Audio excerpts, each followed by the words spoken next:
Hello students, welcome to Mathematical Minds. Today we will do exercise 1.3 class 10 question number first. Prove that root 5 is an irrational number.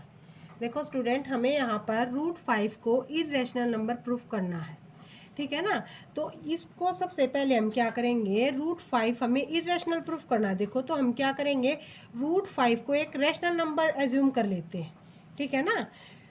तो हम start करते हैं solution कि let us, जो root 5 है, root 5 is a rational number, ठीक है ना, क्योंकि हम इसको एक रैशनल नंबर लेके चल पड़ेंगे और फिर जब हम आगे सोल्व करके देखेंगे तो ये हमारा रैशनल, ये जो हमने अज्यूम किया है वो हमारा रॉन्ग आ जाएगा। और अगर हमारी एजम्पशन ही रॉन्ग आ जाएगी इट मीन्स ये हमारा इरेशनल नंबर है, हमने अपने आप को गलत प्रूव किया है, ठीक है ना। तो let us root 5 is a rational number. तो एज वी नो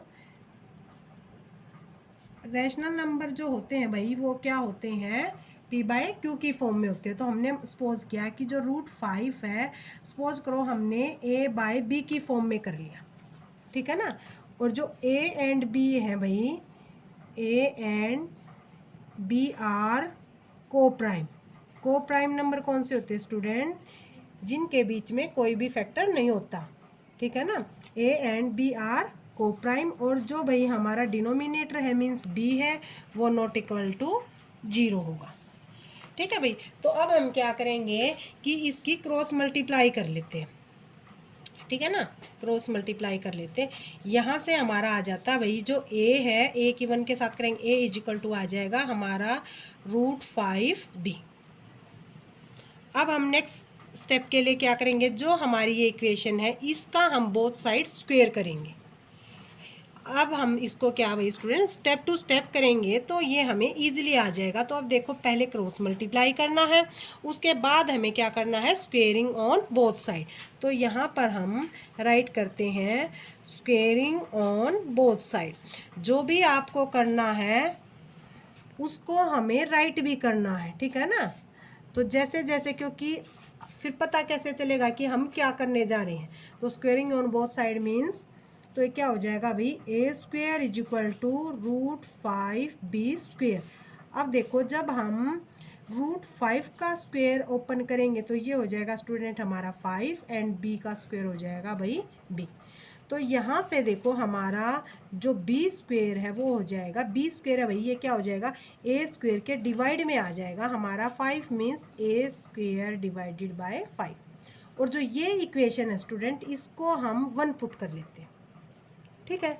अब जब हमारा B square is equal to है भाई A square by 5, A square by 5 का मीन क्या है स्टूडेंट, कि जो ए स्क्वेयर है वो 5 से डिवाइड हो रहा है, ठीक है ना। इट मीन्स यहाँ पे हम राइट करेंगे, इट मीन्स ए 5 डिवाइड्स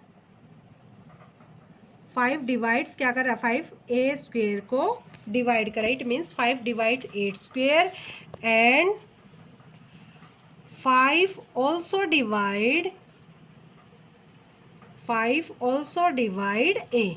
देखो अगर किसी भी स्क्वेयर को डिवाइड कर रहा है तो इट मीन्स उसके बेस को भी डिवाइड करेगा, ठीक है। समझ में आया ना आपको, कि अगर कोई भी नंबर उसके स्क्वेयर को डिवाइड करेगा तो भाई वो उसके बेस को भी डिवाइड करेगा।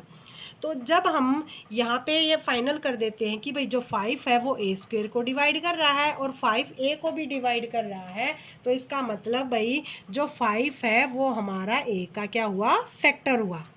Then 5 is the factor of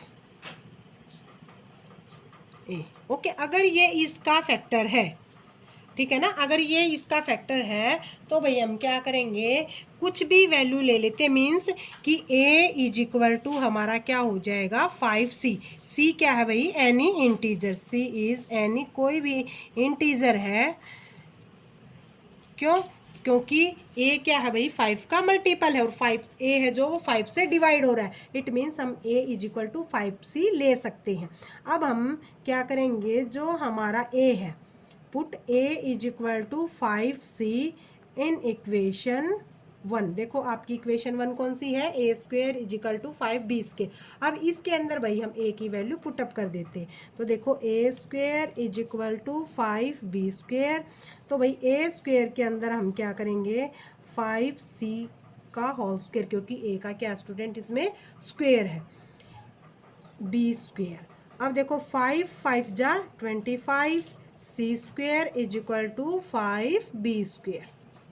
okay, अब हम क्या करेंगे, 5 से 25 कट ऑफ हो जाएगा भाई, तो यहाँ से आ जाएगा student 5c square is equal to B square. अब जब 5c square is equal to B square आ जाता है, तो देखो यहाँ पे इसका मतलब क्या हुआ कि जो c स्क्वेयर है उसको लिख सकते हैं हम बी स्क्वेयर डिवाइडेड बाय 5। अब यहाँ से देखो क्या होगा, इसका मतलब इट मीन्स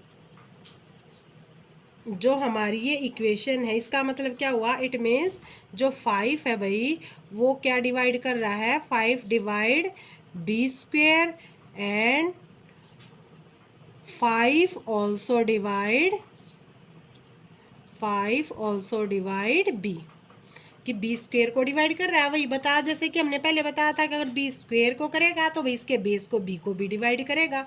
तो यहाँ से क्या कंक्लूजन निकलता है कि जो 5 है, then 5 is the factor of b. भाई 5 अब बी का भी फैक्टर हो गया देखो, और 5 था जो वो हमारा ए का भी फैक्टर हुआ। तो भाई ये तो क्या करेगा, ये तो दोनों को डिवाइड करेगा, ए को भी डिवाइड करेगा और बी को भी डिवाइड करेगा। तो इसका मतलब क्या हुआ भाई, जो ए और बी है उसका एक कॉमन फैक्टर है और वो क्या है, 5 है। ठीक है ना, इसका मतलब जैसे हमने इक्वेशन 1 ये पुट की थी, तो भाई देखो इसको जब हमने ए को डिवाइड करना बताया, इसको हमने इक्वेशन 2 पुट कर लिया, और जब भाई बी को डिवाइड करना बताया तो हमने इसको 3 पुट कर लिया। देन फ्रॉम इक्वेशन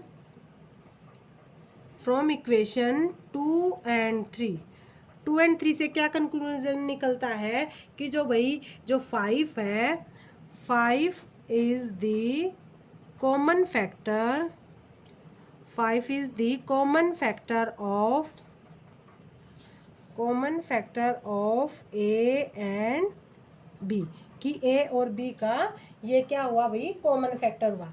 लेकिन हमने तो A और B को क्या सपोज किया था, को प्राइम नंबर। ठीक है ना, इसका मतलब ये भाई हमारी एक कंट्राडिक्ट हुई कि ये जो हमने सपोजिशन किया था वो क्या निकला, रॉन्ग। ठीक है ना, बट it contradict